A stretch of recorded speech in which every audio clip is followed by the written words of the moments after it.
ನಮಸ್ಕಾರ. ಅನುರಾಧ್ಯ ಕಿಚನ್ಗೆ ಸ್ವಾಗತ. ಈ ಬೇಸಿಗೆಯಲ್ಲಿ ಊಟ ತಿಂಡಿ ಏನು ಬೇಡ, ಯಾವಾಗ ನೋಡಿದರೂ ಏನಾದರೂ ತಂಪಾಗಿ ಕುಡಿತಾ ಇರೋಣ ಅಂತ ಅನಿಸುತ್ತಲ್ವ.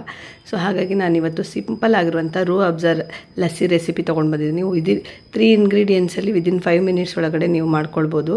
ಸಿಂಪಲ್ ಆಗಿದ್ರೂ ಸಖತ್ತಾಗಿರುತ್ತೆ. ಲಸ್ಸಿ ಪ್ರಿಯರಿಗಂತೂ ತುಂಬ ಇಷ್ಟ ಆಗುತ್ತೆ. ನೋಡ್ತಿರ್ಬೋದು ಇಲ್ಲಿ ಕ್ರೀಮಿಯಾಗಿ ಆ ಕಲರ್ ನೋಡಿದ್ರೇ ಕುಡಿಯೋಣ ಅನಿಸ್ತಿದೆ ಅಲ್ವಾ.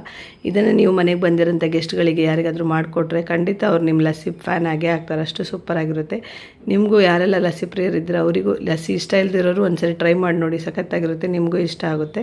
ಮಾಡೋದಕ್ಕೆ ನೋಡಿ, ಮೊದಲಿಗೆ ಇಲ್ಲಿ ನಾನು 1 ಗ್ಲಾಸ್ ಆಗುವಷ್ಟು ದಪ್ಪ ಮೊಸರು ತೊಗೊಂಡಿದ್ದೀನಿ.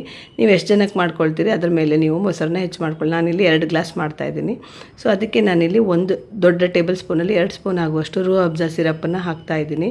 ಇದು ಸ್ವೀಟ್ ಆಗಿರೋದ್ರಿಂದ ಎಕ್ಸ್ಟ್ರಾ ಶುಗರ್ ಏನು ಆ್ಯಡ್ ಮಾಡೋದು ಬೇಡ. ನಿಮಗೇನಾದರೂ ರೂ ಅಬ್ಜಾ ಇಷ್ಟ ಇಲ್ಲ ಅಂದರೆ ರೋಸ್ ಸಿರಪ್ಸ್ ಬೇಕಾದರೂ ಯೂಸ್ ಮಾಡ್ಕೊಳ್ಬೋದು.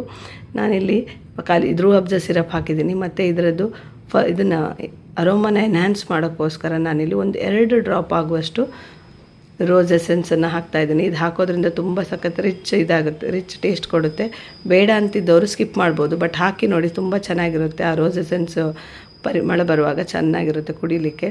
ಸೊ ಸಖತ್ತಾಗಿರುತ್ತೆ. ಇದನ್ನು ನೋಡಿ, ಈ ಥರ ಚೆನ್ನಾಗಿ ಬ್ಲೆಂಡ್ ಮಾಡ್ಕೊಂಡ್ರೆ ಆಯಿತು. ಮಿಕ್ಸರ್ಗೆಲ್ಲ ಹಾಕೋಕ್ಕೆ ಹೋಗ್ಬಾರ್ದು ನೀವು. ಈ ಥರ ಕೈಯಲ್ಲೇ ವಿಸ್ಕರ್ ಹೆಲ್ಪಿಂದ ಬ್ಲೆಂಡ್ ಮಾಡ್ಕೊಳ್ಳಿ. ಇಲ್ಲ ಅಂದರೆ ನಿಮ್ಮದು ಇದು ಇದೆಯಲ್ಲ, ಮಜ್ಜಿಗೆ ಕಡಿಯೋ ಕಡ್ಗೋಲ್ ಅಂತ ಹೇಳ್ತಾರಲ್ಲ, ಅದರಲ್ಲಿ ಬೇಕಾದರೂ ಮಾಡ್ಕೊಳ್ಬೋದು. ಕೈಯಲ್ಲೇ ಮಾಡ್ಕೊಳ್ಳಿ, ತುಂಬ ಏನು ಬೇಡ. ಸ್ವಲ್ಪ 2 ಮಿನಿಟ್ಸ್ ಮಾಡ್ಕೊಂಡ್ರೆ ಸಾಕು. ಅದು ಚೆನ್ನಾಗಿ ಬ್ಲೆಂಡಾಗಿ ಈ ಥರ ಕ್ರೀಮಿ ಟೆಕ್ಸ್ಚರ್ ಬರಬೇಕು. ನೋಡ್ತಾ ಇರ್ಬೋದು ಇಲ್ಲಿ ಎಷ್ಟು ಚೆನ್ನಾಗಿ ಕ್ರೀಮಿ ಆಗಿದೆ ಅಂತ. ಕಲರ್ ನೋಡಿ ಎಷ್ಟು ಚೆನ್ನಾಗಿ ಬೇಬಿ ಪಿಂಕ್, ಎಷ್ಟು ಸಖತ್ತಾಗಿದೆ. ಕಲರ್ ನೋಡಿದ್ರೇ ಒಮ್ಮೆ ಟೇಸ್ಟ್ ಮಾಡೋಣ ಅನ್ಸುತ್ತೆ, ಅಷ್ಟು ಸಖತ್ತಾಗಿರುತ್ತೆ.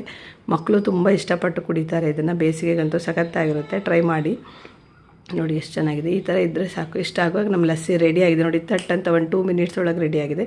ಈಗ ಸರ್ವ್ ಮಾಡೋ ಮುಂಚೆ ನೀವು ಇದಕ್ಕೆ ಚಿಲ್ಲಾಗಿರೋಕ್ಕೋಸ್ಕರ ಸ್ವಲ್ಪ ಐಸ್ ಕ್ಯೂಬ್ಸನ್ನು ಹಾಕ್ಕೊಳ್ಳಿ. ನಾನಿಲ್ಲಿ ಯಾವುದೇ ನೀರನ್ನು ಹಾಕಲಿಲ್ಲ ನೋಡಿ. ಐಸ್ ಕ್ಯೂಬ್ ಹಾಕಿದರೆ ಸಾಕು, ಆಯಿತು, ನಿಮ್ಮ ಲಸ್ಸಿ ರೆಡಿಯಾಗಿರುತ್ತೆ.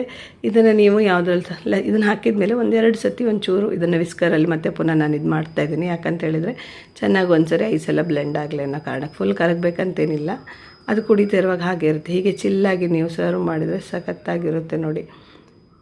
ಕುಡಿದವ್ರಂತೂ ಖಂಡಿತ ನಿಮ್ಮ ಲಸ್ಸಿ ಫ್ಯಾನ್ಸ್ ಆಗೇ ಆಗ್ತಾರೆ. ನಿಮಗೂ ಈ ರೆಸಿಪಿ ಇಷ್ಟ ಆಯಿತು ಅಂತ ಅಂದ್ಕೊಳ್ತೀನಿ. ಇಷ್ಟ ಆದರೆ ಖಂಡಿತ ಒಂದು ಸತಿ ರೆಸಿಪಿನ ಟ್ರೈ ಮಾಡಿ ಹೇಗಿತ್ತು ಅಂತ ಕಮೆಂಟಲ್ಲಿ ತಿಳಿಸಿ. ಲೈಕ್ ಮಾಡೋದನ್ನು ಮಾತ್ರ ಮರಿಬೇಡಿ. ವಿಡಿಯೋಗೊಂದು ಲೈಕ್ ಕೊಡಿ. ಹಾಗೆ ನಿಮ್ಮ ಫ್ಯಾಮಿಲಿಗೆ, ಫ್ರೆಂಡ್ಸಿಗೆಲ್ಲ ಶೇರ್ ಮಾಡಿ.